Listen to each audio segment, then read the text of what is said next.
Good morning সবাইকে, আমার চ্যানেলে সবাইকে স্বাগত। আমি মিঠু বিশ্বাস নদিয়া থেকে বলছি। তো তোমরা কেমন আছো জানিও। সকালবেলা ঘুম থেকে উঠে পড়েছি, উঠে বিছানা তুলে ঘর ঝাড় দিতে শুরু করেছি। ঘর ঝাড় দিয়ে ঘর মুছে তারপরে বাকি অন্যান্য কাজ করব। প্রতিদিনের রুটিন, সমস্ত কাজই প্রতিদিন করতে হয়, প্রতিদিনেরই রুটিন। এই কাজ আর বাদ যায় না, কারণ এই ঘরের কাজ তো করতেই হবে প্রতিদিন, কোনোটাই ছাড়া চলা যায় না। বিছানা তোলা, ঘর ঝাড় দেওয়া, ঘর মোছা, বাসন মাজা, জামা কাপড় কাচা, ঠাকুর পুজো দেওয়া, এই জঙ্গল পরিষ্কার করা, এই সমস্ত কিছু প্রতিদিনই করতে হয়। প্রতিদিন না করলে ঘর দুয়ার পরিষ্কার থাকবে না, ঠাকুর পুজো দেওয়া যাবে না, কোনো কিছু চলা যায় না। সব কিছু বেঁচে থাকতে হলে, খেতে হলে সমস্ত কিছুই করতে হবে। তাই এক এক করে সব কিছু করে নিচ্ছি।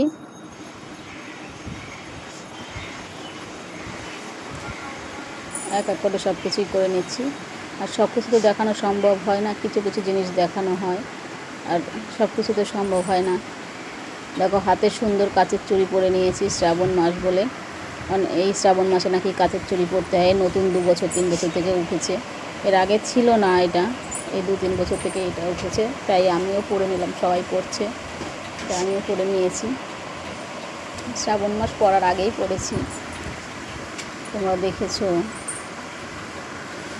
তো ঘর মুছতে গেলে একটু কষ্ট হয়, বসে বসে ঘর মুছে। আমি ওই লাঠি দিয়ে ঘর মুছি না, মনে হয় যেন পরিষ্কার হয় না নাকি বুঝতে পারি না, তাই আমি এভাবেই মুছি। এর আগে একটা লাঠি কিনেছিলাম, লাঠিটা ভেঙে গেছে, দেখি আবার একটা কিনতে হবে। কেনা হচ্ছে না। আর আমার বাড়ির লোক শুধু বলে, হ্যাঁ লাঠি দিয়ে তুমি ঘর মুছো, ঘর পরিষ্কার হয় না, এরকম বলে।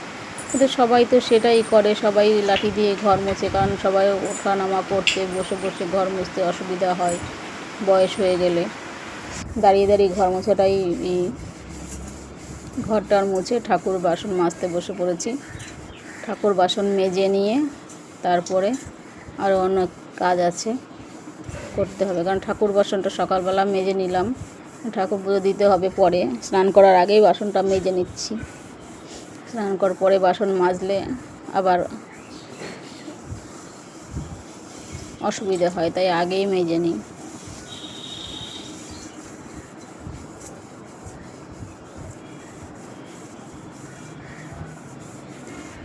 ঠাকুর বাসন মাজা হয়ে গেছে, হয়ে যাওয়ার পরে জামা কাপড় কেচে মেলে দিলাম।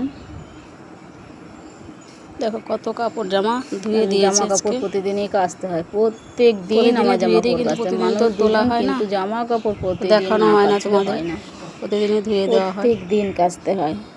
বুঝি না কেন এত আমার জামা কাপড় কাচতে হয়। ঘরে কোনো বাচ্চা নেই, কিছু নেই, তবুও জামা কাপড় প্রতিদিন কাচতে হয়। কত জামা কাপড় ধুয়ে দিয়েছি, জামা কাপড় কাচা হয়ে গেছে। এবার এই যে জঙ্গল পরিষ্কার করতে চলে এসেছি। এই যে আমার বাড়ির লোক জঙ্গল পরিষ্কার করছে, আমি মোবাইলটা ধরে আছি, কারণ আমাকে দেখাতে পারছি না। আমি মোবাইলটা রেখে তারপরে জঙ্গল পরিষ্কার করতে লাগবো। মানে একা একা করলে প্রচুর খাটনি হয়ে যায় ওর, তাই দুজনে মিলে করি। জঙ্গলটা পরিষ্কার করে নিয়ে তারপরে স্নান করব।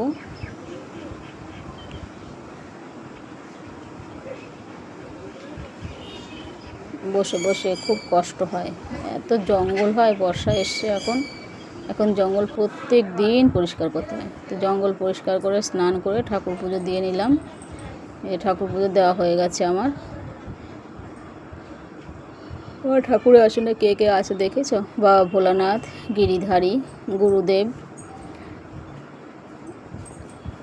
কালীমা, আর মা লক্ষ্মী, গণপতিজি, আর মঙ্গল ঘট, এই আমার ঠাকুরের আসনে আছে।